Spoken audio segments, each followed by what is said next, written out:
শহরের প্রাণকেন্দ্রে দুঃসাহসিক চুরি, নিরাপত্তা নিয়ে প্রশ্ন। কৈলাসহর পুর পরিষদের স্বরূপানন্দ সরণি এলাকায় আবারও দুঃসাহসিক চুরি উদ্বেগ বাড়িয়েছে। সরকারি কর্মচারী দীপাল সিংহ রায় পরিবারসহ চিকিৎসার জন্য আগরতলায় গেলে তার তালাবদ্ধ বাড়ির জানালার গ্রিল ভেঙে চোরেরা ঢুকে প্রায় 4 ভরি স্বর্ণালংকার ও নগদ 22 থেকে 23,000 টাকা নিয়ে যায়।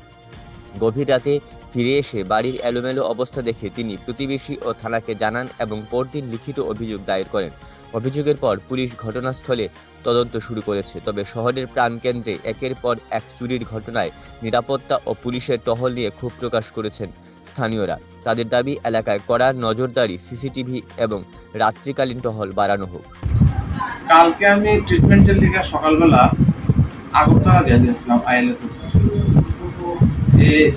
এখান থেকে মানে একটা টেস্ট করাইয়া যখন আমরা বের করছি, কালকে লাস্ট ট্রেনটা ধরতে লাগছে, এটা কালকে একটু দেরি করছে, একটু না অনেকই দেরি করছে।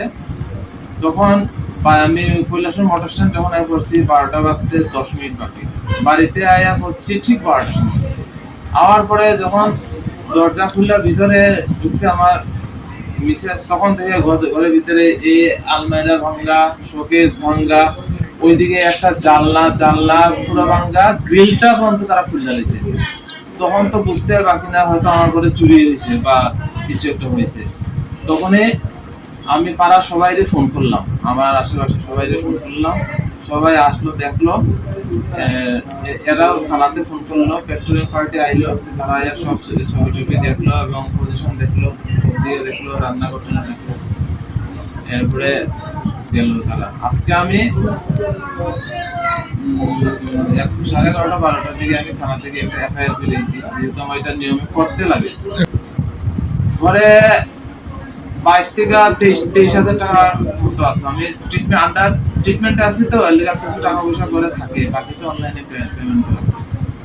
আর মোটামুটি 4 ভরির মতো সোনা নিয়ে গেছে। সোনার বক্সগুলি আছে। আমার নাম দীপাল সিংহ রায়, আমি টিএসসিসিএল এ জব করি, সার্ভিস করি। আমার বাড়ির উল্টা দিকে ঠিক সেইভাবেই পিছনের দরজা তারা বন্ধ করে দৌড়া হতো, পিছনের দরজা এইভাবে আয়া চুরি করে নিয়েছে। এবং আমরা এই গলিতেই আরো কয়েকটা বাড়িতে, কিন্তু এইভাবে তো আমরা তো অসুখ বিসুখ বা অন্যান্য কাজে বাইরে যাইতে হয়। আমরা এইভাবে যদি বাড়িঘর প্রোটেক্ট করতে না পারি, তাহলে আমরা বাঁচবো কিভাবে, থাকুন কিভাবে? সরকারের কাছে আবেদন, বিশেষ করে প্রশাসনের কাছে আবেদন, যাতে এগুলি অতি সত্বর যারা এরকম করে তারা যাতে মানে উপযুক্ত শাস্তি দেওয়া।